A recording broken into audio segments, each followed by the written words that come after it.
Penguin Random House Audio presents The Naïve and the Sentimental Novelist by Orhan Pamuk, translated by Nazım Dikbaş. Read for you by John Lee. To Kiran Desai.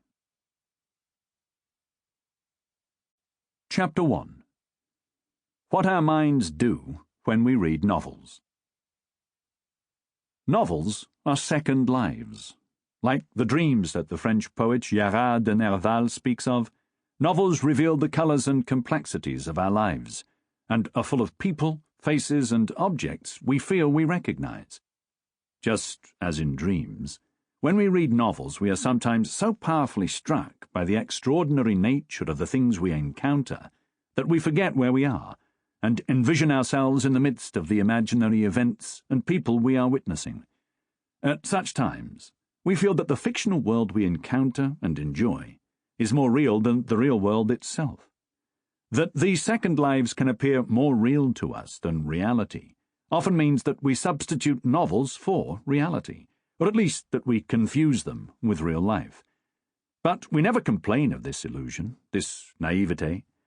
On the contrary, just as in some dreams, we want the novel we are reading to continue, and hope that this second life will keep evoking in us a consistent sense of reality and authenticity. In spite of what we know about fiction, we are annoyed and bothered if a novel fails to sustain the illusion that it is actually real life. We dream, assuming dreams to be real. Such is the definition of dreams. And so we read novels assuming them to be real. But somewhere in our mind, we also know very well that our assumption is false. This paradox stems from the nature of the novel. Let us begin by emphasizing that the art of the novel relies on our ability to believe simultaneously in contradictory states. I have been reading novels for 40 years. I know there are many stances we can adopt toward the novel, many ways in which we commit our soul and mind to it, treating it lightly or seriously. And in just the same manner, I have learned by experience that there are many ways to read a novel. We read sometimes logically, sometimes with our eyes, sometimes with our imagination, sometimes with a small part of our mind, sometimes the way we want to, sometimes the way the book wants us to, and sometimes with every fibre of our being. There was a time in my youth when I completely dedicated myself to novels, reading them intently, even ecstatically. During those years, from the age of 18 to the age of 30, 1970 to 1982, I wanted to describe what went on in my head and in my soul, the way a painter depicts with precision and clarity a vivid, complicated, animated landscape filled with mountains, plains, rocks, woods, and rivers. What takes place in our mind, in our soul, when we read a novel? How do such interior sensations differ from what we feel when we watch a film, look at a painting, or listen to a poem, even an epic poem? A novel can, from time to time, provide the same pleasures that a biography, a film, a poem, a painting, or a fairy tale provides. Yet the true, unique effect of this art is fundamentally different from that of other literary genres, film, and painting, and I can perhaps begin to show this difference by telling you about the things I used to do and the complex images awakened within me while I was passionately reading novels in my youth. Just like the museum visitor, who first and foremost wants the painting he's gazing at to entertain his sense of sight, I used to prefer action, conflict, and richness in landscape.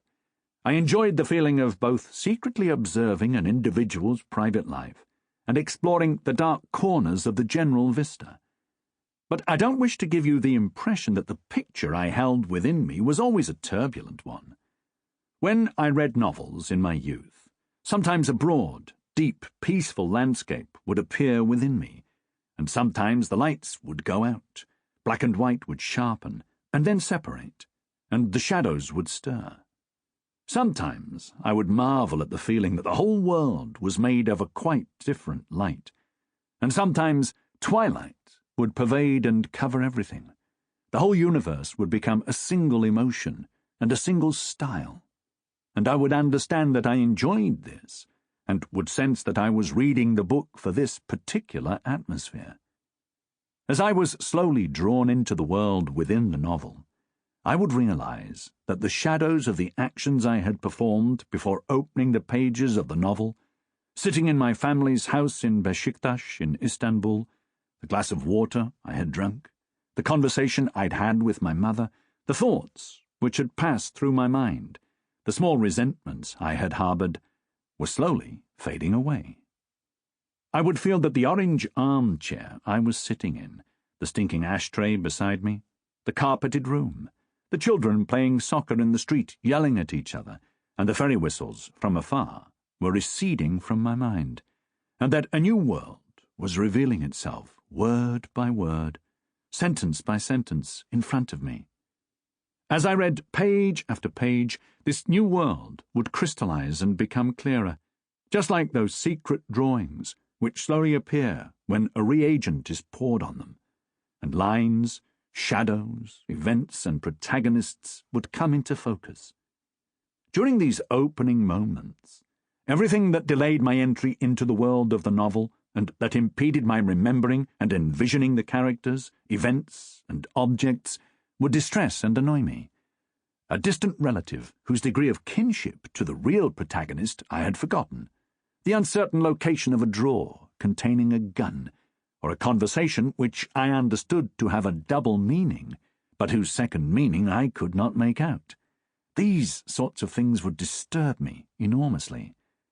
And while my eyes eagerly scanned the words, I wished, with a blend of impatience and pleasure, that everything would fall promptly into place.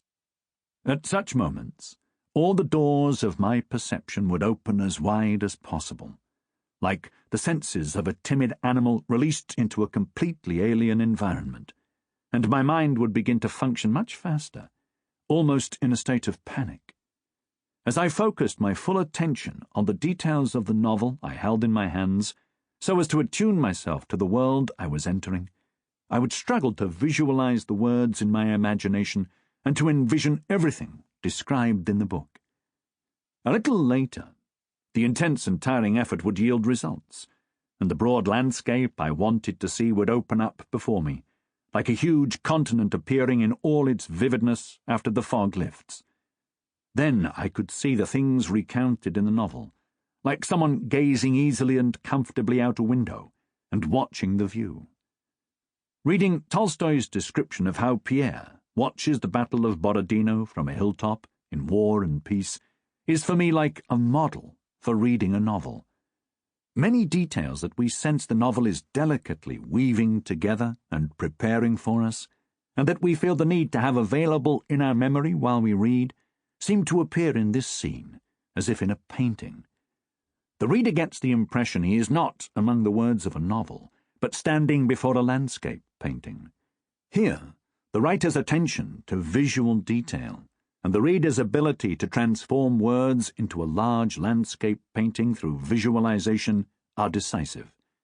We also read novels that do not take place in broad landscapes, on battlefields, or in nature, but that are set in rooms, in suffocating interior atmospheres.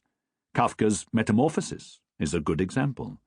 And we read such stories just as if we were observing a landscape, and, by transforming it in our mind's eye into a painting, accustoming ourselves to the atmosphere of the scene, letting ourselves be influenced by it, and in fact constantly searching for it. Let me give another example, again from Tolstoy, which deals with the act of gazing out a window, and shows how one can enter the landscape of a novel while reading.